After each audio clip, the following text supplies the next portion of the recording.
आजचा हा व्हिडिओ बघताना जर तुमचं काळीज दडपलं गेलं, जर राग आला तर समजा आपण योग्य प्रश्न विचारतोय. कारण आजची ही गोष्ट राजकारणाची नाही, कोणत्याही धर्माची नाही, पक्षाची नाही. आजची गोष्ट आहे एका 12 वर्षाच्या मुलीची आणि तिच्या आईच्या उद्ध्वस्त झालेल्या आयुष्यांची. लातूरमधील जवाहर नवोदय विद्यालयाच्या हॉस्टेलमध्ये एक मुलगी गळफास घेतलेल्या अवस्थेत सापडते आणि व्यवस्था म्हणते ही आत्महत्या आहे. पण आई म्हणते माझ्या मुलीला मारण्यात आलं आहे. आपकी बेटीने सुसाईड किया हे म्हणाले. एवढं बाळ कसं कराल? आज आपण बोलणार आहोत अनुष्का पाटोळे प्रकरणावर आणि त्या व्यवस्थेवर जी प्रत्येक वेळी मृत्यूनंतरच जागे होते.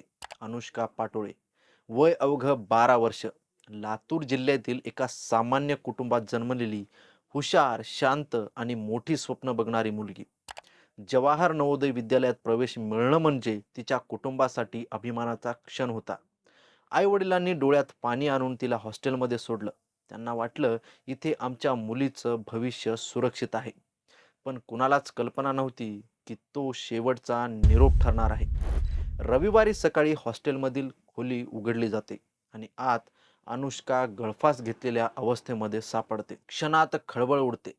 पोलीस घटनास्थळी येतात, पंचनामा होतो, मृतदेह शवविच्छेदनासाठी पाठवला जातो. शाळा प्रशासन सांगतं ही आत्महत्या आहे. पण इथेच पहिला प्रश्न उभा राहतो. 12 वर्षाची मुलगी जिच्या कोणताही सुसाईड नोटचा पुरावा नाही, जी घरच्यांशी बोलत होती, ती अचानक आत्महत्या का करेल? तपास जसा जसा पुढे जातो तसं तशी धक्कादायक माहिती समोर येते. कुटुंबीय आरोप करतात की अनुष्कावर हॉस्टेलमध्ये मानसिक आणि शारीरिक छळ झाला. एका घटनेनंतर तिला संशयित ठरवण्यात आलं, तिच्यावर रागावण्यात आलं, तिला अपमानित करण्यात आलं, भीती निर्माण करण्यात आली आणि मारहाणीचे आरोप करण्यात आले. हे सगळं कोणाकडून? तर वॉर्डन आणि हॉस्टेल स्टाफकडून. आणि इथून प्रश्न बदलतो, तिने आत्महत्या केली की तिला आत्महत्येस प्रवृत्त करण्यात आलं? कुटुंबियांच्या तक्रारीनंतर पोलिसांनी गुन्हा दाखल केला. या प्रकरणात भारतीय न्याय संहितेतील गंभीर कलमे तसेच अनुसूचित जाती जमाती अत्याचार प्रतिबंधक कायद्यातील कलमेही लावण्यात आलीत. हे महत्वाचं आहे, कारण याचा अर्थ असा की हा केवळ आत्महत्या म्हणून पाहिला जात नाही, तर छळ आणि अत्याचाराचा अँगल तपासत आहे. तपासानंतर 2 महिला कर्मचाऱ्यांना अटक करण्यात आली. आधी त्यांना पोलीस कोठडी देण्यात आली आणि नंतर न्यायालयीन कोठडीत त्यांना पाठवण्यात आलं.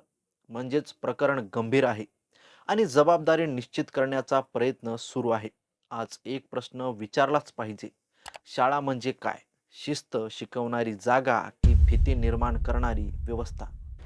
नवोदय सारख्या निवासी शाळांमध्ये पालक डोळे झाकून विश्वास ठेवतात. पण जर वॉर्डन, आया, शिक्षक हेच मुलांसाठी भीतीचं कारण ठरत असतील, तर त्या शाळा शिक्षण देत नाहीत. त्या मानसिक अत्याचाराचं केंद्र बनतात. आजची शिक्षण व्यवस्था गुण, रँक, निकाल यावर बोलते. पण मुलांच्या मनावर कोण बोलतं? आता कायदा व्यवस्थेला थेट प्रश्न विचारायची वेळ आली आहे. शाळा हॉस्टेलची नियमित तपासणी का होत नाही? मुलांसाठी स्वतंत्र तक्रार यंत्रणा का नाही? प्रत्येक वेळी मृत्यू झाल्यावरच एफ-आय-आर का? प्रत्येक वेळी तेच वाक्य ऐकायला मिळतं. तपास सुरू आहे, पण प्रश्न असा आहे, प्रश्नाआधी प्रतिबंध का नाही? जर यंत्रणा वेळेत जागी झाली असती, तर आज अनुष्का जिवंत असती. अनुष्काची आई म्हणते, ती मला फोन करून म्हणायची, "आई, मी अभ्यास करते. आई, मला इथे खूप आवडते." आज तीच आई विचारते, माझ्या मुलीला त्रास होत असेल तर ती मला का सांगू शकली नाही?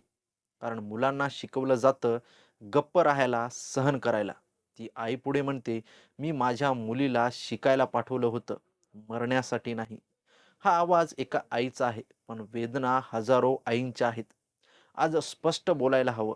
जर सतत मानसिक छळ झाला, सार्वजनिक अपमान झाला, भीती निर्माण केली गेली, तर तो खूनच असतो. फरक एवढाच की इथे हातानं मारलं जात नाही, इथे मन मोडलं जातं.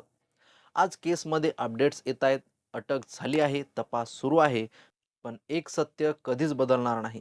अनुष्का परत येणार नाही. म्हणून मागणी एकच आहे, दोषी कोणीही असो, शाळा स्टाफ असो, प्रशासन असो किंवा संपूर्ण सिस्टीम असो, पुराव्यानुसार कठोर शिक्षा झालीच पाहिजे. कारण आज आवाज उठवला नाही तर उद्या आपल्या घरातला आवाज कोणीतरी गप्प करेल. ही आत्महत्या नाही, ही व्यवस्थेची हत्या आहे. हे थांबायलाच पाहिजे, इथेच आणि आताच. थांबूया या व्हिडिओमध्ये इथेच. तुम्हाला जर ही माहिती आवडली असेल तर चॅनलला सबस्क्राईब करून घ्या. भेटूया पुढच्या वेळेस एका विशेष माहितीसह आपल्या चावडीवर. धन्यवाद.